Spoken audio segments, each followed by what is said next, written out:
I never expected that one small act, just walking into a store on a quiet afternoon, would spark the moment everything around me turned ice cold. The conversation stopped. Eyes followed me like I was a storm no one saw coming. And then, one sentence, whispered just loud enough for me to hear, shattered the air and made my heart race. My hands trembled, not because I was afraid, but because I realized this wasn't just about me. It was about everyone who ever walked in looking like me and walked out carrying the same invisible weight. What would you have done if the entire room silently told you that you didn't belong? Would you speak up or walk away and let their silence win? And what happens when silence becomes the loudest weapon of all? At first glance, Maple Hollow looked like the kind of place people wrote postcards about. Rows of pastel-colored houses, neatly trimmed lawns, and driveways lined with chalk drawings from kids who still believed the world was soft and safe. Every morning smelled faintly of fresh coffee and cut grass. Birds sang above the hum of distant sprinklers. It wasn't perfect, not really, but it was close enough that most people pretended it was. Evan thought he had finally found peace here. For years, he and his wife, Mia, had bounced between cramped city apartments, the kind where you could hear your neighbor sneeze through the walls, and parking was a gamble every night. When they first drove down Maple Hollow Lane, Mia had leaned forward in her seat and whispered, "This feels like a place where things grow." She meant the maple trees, of course, the ones arching like old cathedral beams over the street. But she also meant the life they were trying to build, steadier, quieter, maybe even permanent. The first weeks were a blur of soft new beginnings.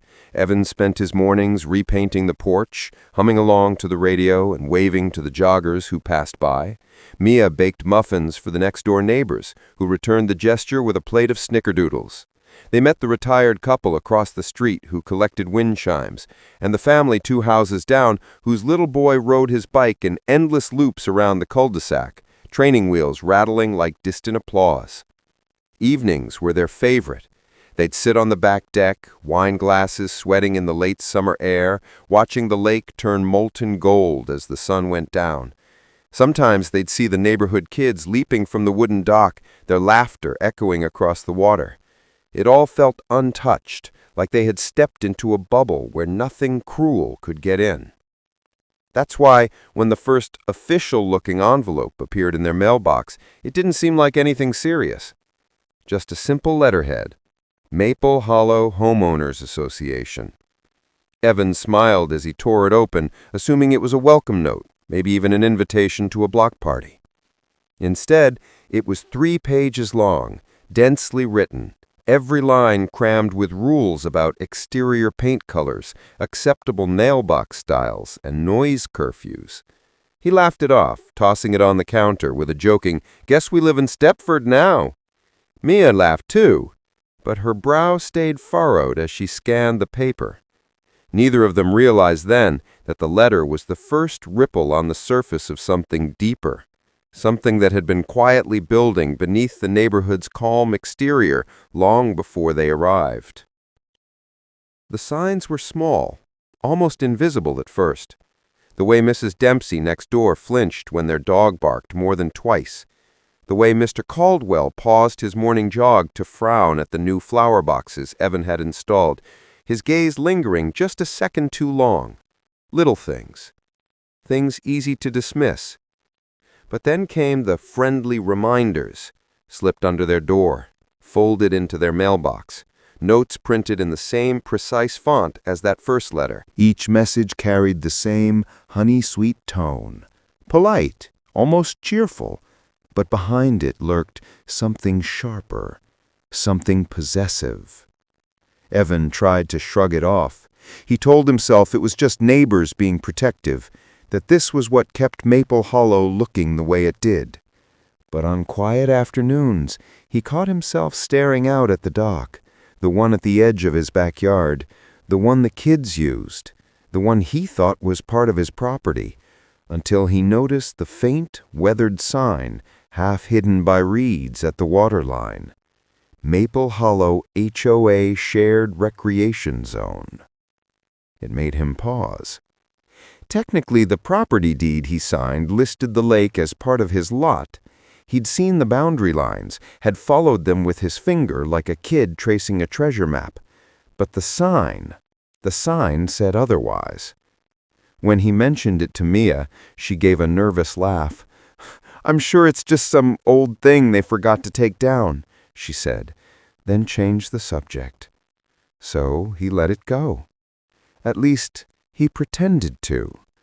Because beneath all the fresh paint and perfect hedges, something in Maple Hollow had shifted.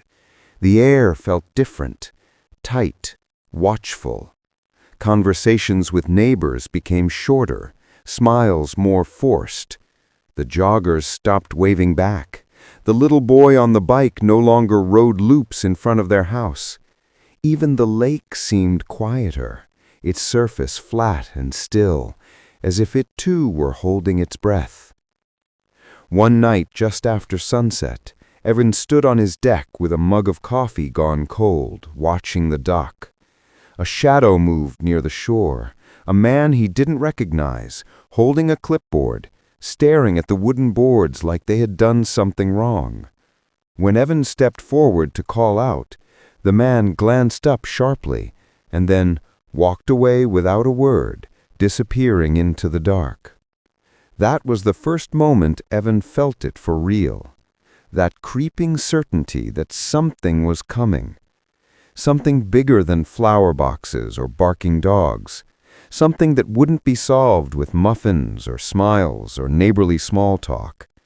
He didn't know it yet, but the calm days on Maple Hollow Lane were almost over, and the fight for his home, his peace, and maybe even the lake itself was about to begin.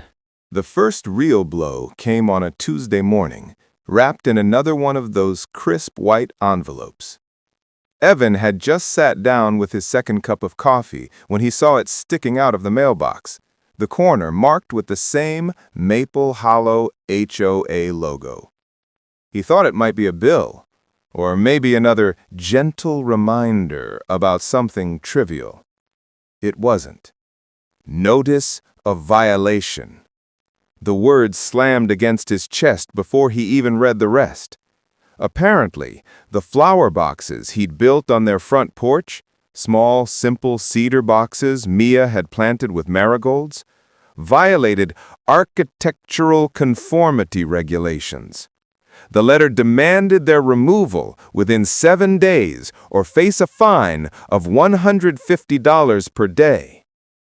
At first, he actually laughed. It seemed so absurd, so cartoonishly petty. He'd built them himself, leveled them perfectly, even stained the wood to match the house trim. Every other house on the street had something, hanging ferns, porch lights, wind chimes. Why target his?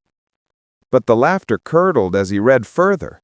The HOA claimed his boxes distracted from the neighborhood's cohesive aesthetic and were installed without prior written approval. 7 days, $150 a day.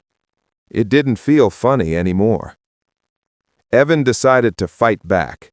He gathered photos, pulled up property guidelines, and sent a polite email to the HOA board asking for clarification. He pointed out that there was no mention of porch flower boxes in the rulebook. No reply. 2 days later, a second envelope appeared. This one carried a fine already applied, $300, with a warning that continued non-compliance may result in legal enforcement. Mia's face drained of color. This is real? Evan felt something hot flicker in his chest. They can't do this. They don't get to. But the HOA kept tightening the screws. The next week, the dog barked at a passing jogger twice, maybe 3 times, and an official complaint landed in their inbox that night, citing noise violations. Then came a citation for having their trash bins out too early, though they'd only been at the curb an hour before pickup. Then a letter warning them about unauthorized use of community property, because Evan had sat on the dock with a fishing pole at sunrise, on what he thought was his own land. He started noticing things. A black SUV parked across the street with someone inside, pretending to check their phone but glancing at the house every few minutes. A man in a polo shirt walking the perimeter of their yard, jotting notes on a clipboard. Neighbors who used to smile now kept their eyes down as they passed, like they didn't want to be seen talking to him. Mia stopped baking muffins, stopped sitting on the deck, stopped saying the word home with the same bright certainty she used to. One evening, Evan decided to confront the board directly. He found their next meeting listed on the HOA bulletin and showed up at the clubhouse, notes in hand. The room smelled like coffee gone stale. 5 board members sat at a folding table, neat stacks of papers in front of them. Their smiles were thin, polite in the way knives are. "I just want to understand," Evan said, trying to keep his voice steady. "The flower boxes, the dock, the fines. It feels like we're being targeted." The president, a man named Collins, with silver hair and eyes like wet gravel, didn't blink. "Rules apply equally to everyone, Mr. Hale." "But they're not written anywhere. I read your bylaws. There's nothing about flower boxes." Collins's smile sharpened. "Then perhaps you missed the addendum. We revise as needed. It's your responsibility to remain current." "Can I see it?" "You can submit a request in writing." A soft snicker from one of the board members. Paper shuffling. "Meeting over." Evan stood there, heart pounding, as they filed out without looking at him, like he was invisible, like he was already lost. 2 days later, they received the cease and desist notice. The HOA now claimed the lake and the dock attached to it were shared community property, and that Evans' continued exclusive occupation of the area violated collective access rights. They gave him 72 hours to remove any personal belongings from the dock and relinquish sole use. Evan just stared at the paper, hands shaking. "This dock is on our deed, our deed." But when he called the county office, they spoke carefully, like stepping over glass. The boundaries were complex. The HOA had certain easements. They suggested seeking private legal counsel. And then the dock was roped off. Bright yellow caution tape fluttered in the breeze like a warning flag. Someone had hammered a wooden stake into the shore with a laminated sign, "HOA property, no trespassing." Evan's chest felt hollow, like something had been scooped out. The lake, his lake, looked smaller now, like it had already decided to forget him. That night, they heard footsteps in the yard. Soft, slow, deliberate.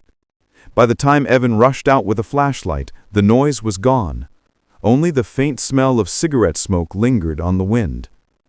The next morning, their mailbox was open, its hinge cracked.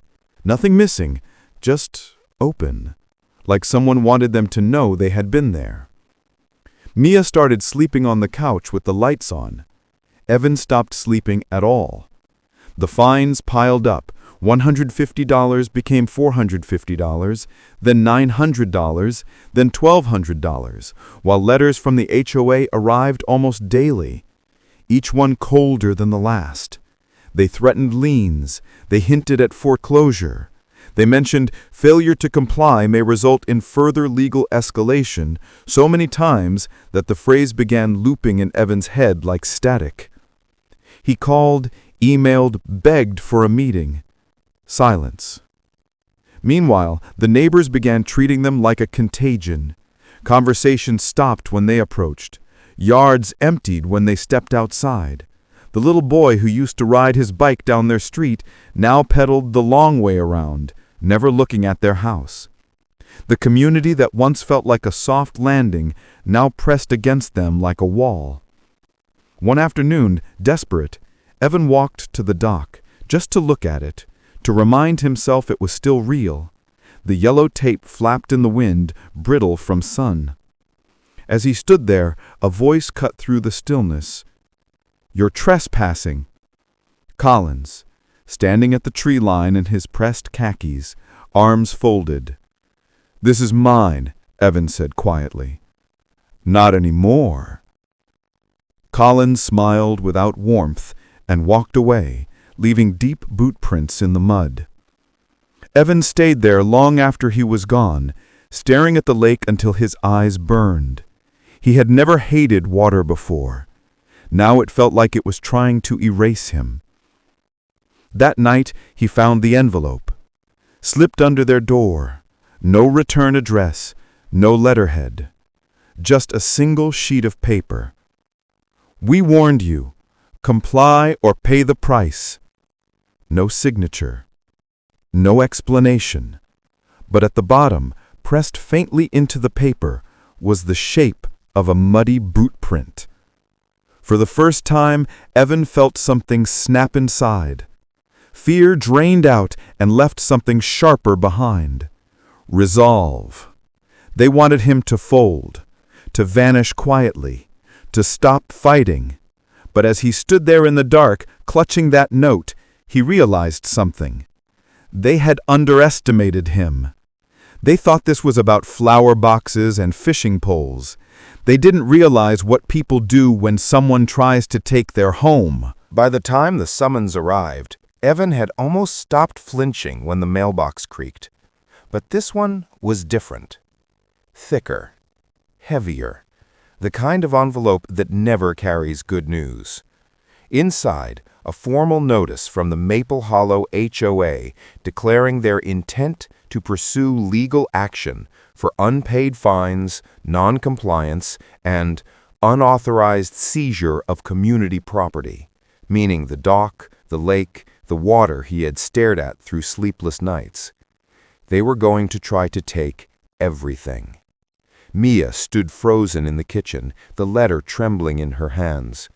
"They're saying they can put a lien on the house," she whispered. "Our house."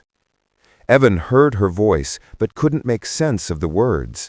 It was like being underwater, everything muffled and slow. His gaze drifted past her, to the lake outside the window. For a second, he thought he saw his reflection in the glass.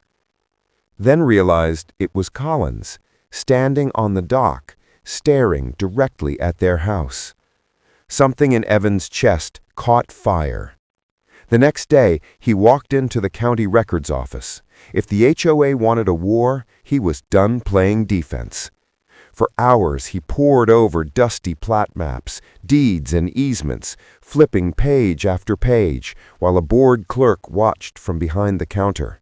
His fingertips turned gray from old paper. And then, there it was. A decades-old land survey, stamped and notarized, showing the property line slicing through the lake and the dock planted squarely inside his lot. Evan blinked at the map, his pulse thundering. They had lied. All of them. The HOA had been bluffing on everything. He copied the documents, stuffed them into a folder, and drove home gripping the steering wheel so hard his knuckles blanched white. That night he drafted a letter. Short, precise, laced with the quiet venom of someone who had been pushed too far. To the Maple Hollow Homeowners Association. This correspondence serves as formal notice that your claims regarding shared ownership of the lake and dock are invalid. Per attached county documentation, survey number 1128B, said dock lies wholly within my deeded property boundaries. Your continued attempts to restrict access or levy fines constitute harassment and trespass. Cease immediately or face legal action for damages, harassment, and defamation. Respectfully, Evan Hale. Then, with a savage sort of calm, he sent copies to every HOA board member, the county assessor's office, and, most crucially, the entire neighborhood mailing list. If they wanted a spectacle, he'd give them one. The fallout was immediate. By morning, the cul-de-sac buzzed with whispers. Neighbors who hadn't made eye contact in weeks were suddenly out on their lawns clutching printouts of Evan's email like contraband. Some looked furious, others relieved. One even muttered, "I knew something was off," before hurrying back inside. Then, the HOA called an emergency community meeting. The clubhouse was packed, hotter than a furnace from the crush of bodies. Dozens of neighbors filled the folding chairs, lining the walls, standing shoulder to shoulder. The air smelled like old carpet and tension. At the front sat the board, Collins in the center, chin lifted like a king on the throne. When Evan walked in, every head turned. Conversations cut off mid-word. The room seemed to tilt, like he just stepped into enemy territory. Collins stood.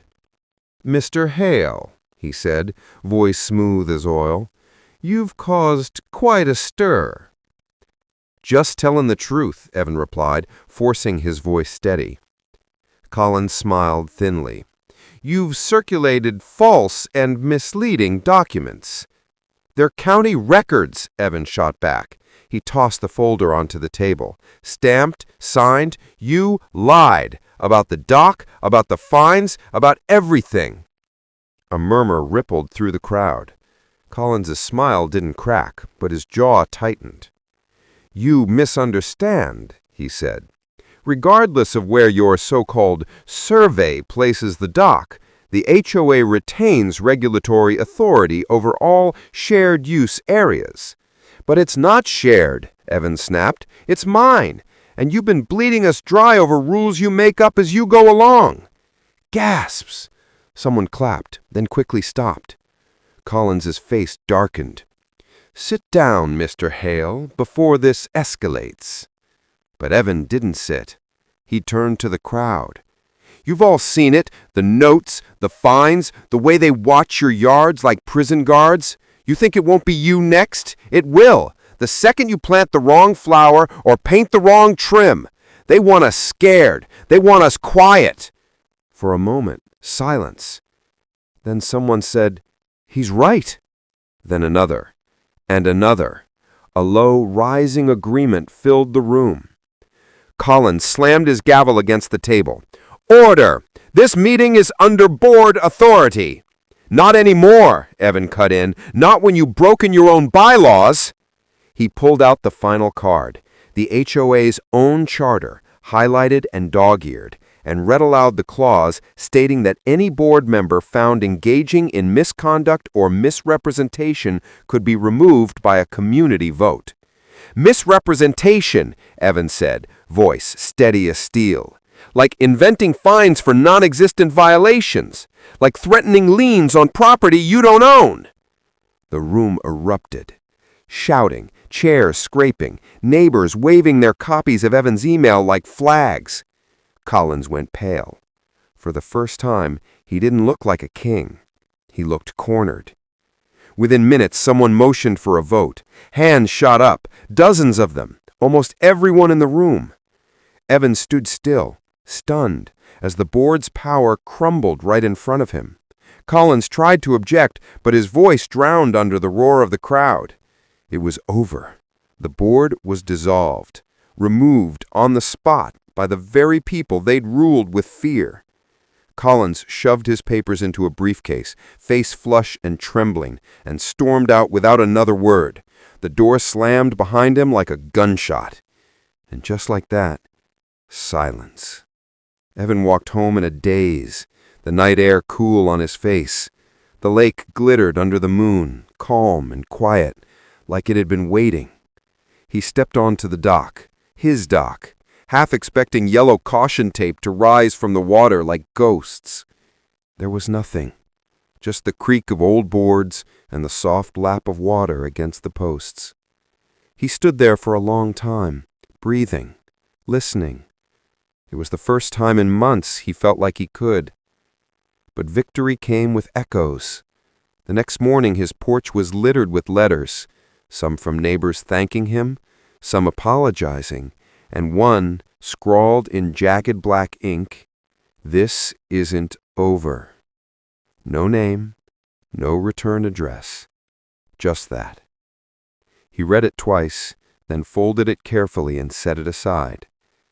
Maybe it was a threat. Maybe it was desperation. Maybe it was the last gasp of something already dying. He didn't care, because the lake was his, the dock was his, the fear was gone. He stood on the deck as the sun rose, light spilling across Maple Hollow like a clean slate. Mia joined him, slipping her hand into his, their shoulders pressed together. For the first time in forever, she smiled. Not the brittle, careful smile she'd worn for months, but the real one he remembered from the day they moved in. Behind them, the mailbox stood empty and still. For now. Because peace had returned to Maple Hollow, but Evan knew, deep down, that silence doesn't mean safety. Not here. Not yet. Emerging from that crucible of adversity, I found myself no longer the same person who had once viewed life as a series of tasks to be completed and milestones to be checked off. The moment of resolution did not arrive like a cinematic climax with triumphant music and fanfare. Instead, it came quietly, almost imperceptibly, like dawn breaking after a long and restless night. I realized I had been transformed not in spite of the hardships I endured, but because of them. The struggle that once threatened to undo me had forged a resilience that became the foundation of my future self. The immediate outcome was a shift in perspective so profound that it rewired how I approached challenges. No longer did I see setbacks as indictments of my ability or character. Instead, they became signposts, moments to pause, recalibrate, and grow. This shift proved critical as I stepped into new academic and personal pursuits. Projects that once seemed daunting no longer intimidated me. They intrigued me. Where I previously feared failure, I now saw opportunity. This change wasn't simply mental. It manifested in my actions. I sought out leadership positions, enrolled in advanced courses, and engaged in conversations that would have once felt far beyond my depth.